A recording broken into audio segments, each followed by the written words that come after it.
दुष्ट जादूगर। यह कहानी बहुत बरस पुरानी है। दो दोस्त थे, साहिल और पुनीत। साहिल के पिता आदिवासी थे। उन दोनों में इतनी गहरी दोस्ती थी, ऐसा लग रहा था उन दोनों का पुनर्जन्म का संबंध हो। साहिल नटखट, शरारतों से भरपूर, और पुनीत एकदम शांत और गंभीर स्वभाव का था।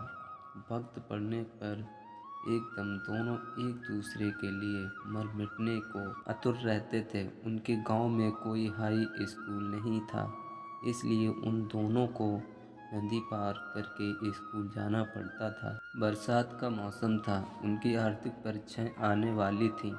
दोनों ही पढ़ाई में मस्त। एक दिन उन दोनों को ना जाने क्या सूझा, छुट्टी वाले दिन नदी के पार चलकर पढ़ाई की जाए।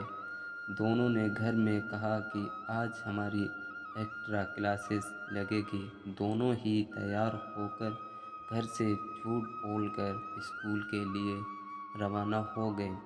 चलते चलते रास्ता भटक गए। उनके गांव में चारों तरफ से बियाबान जंगल था। उन्हें समझ नहीं रहा था कि घर कैसे पहुंचा जाए। चलते चलते जंगल में बहुत ही दूर आ गए।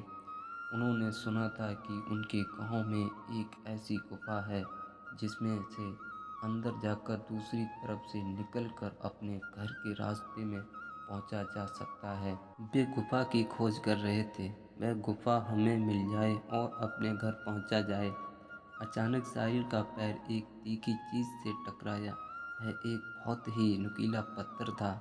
उन दोनों की हिम्मत जवाब दे चुकी थी। उन्हें प्यास और भूख बड़ी जोरों की लग रही थी। शाम होने को थी। उन्हें अपने घर का रास्ता ही नहीं मिल रहा था। साहिल के पैर से खून निकल आया था। वह एक जादू का पत्थर था।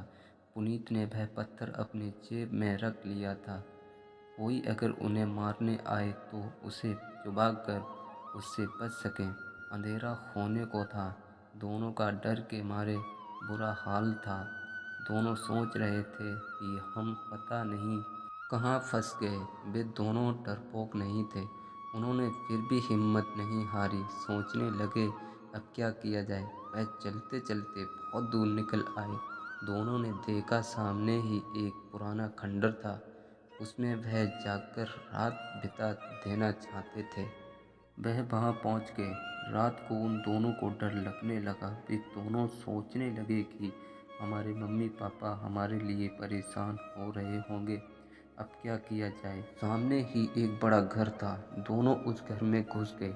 अंदर जाकर देखा वहाँ बिल्कुल खाली था। एकदम अंदर घुस के देखा वहाँ कोई नहीं था। जैसे ही आधी रात हुई, खंडर से जोर जोर से आवाज़ आनी शुरू हो गई। दोस्तों, आगे की कहानी सुनना चाहते हैं तो दोस्तों मेरे चैनल को सब्सक्राइब कर लो और दोस्तों ऐसी दिलचस्प कहानियाँ सुनते रहिए।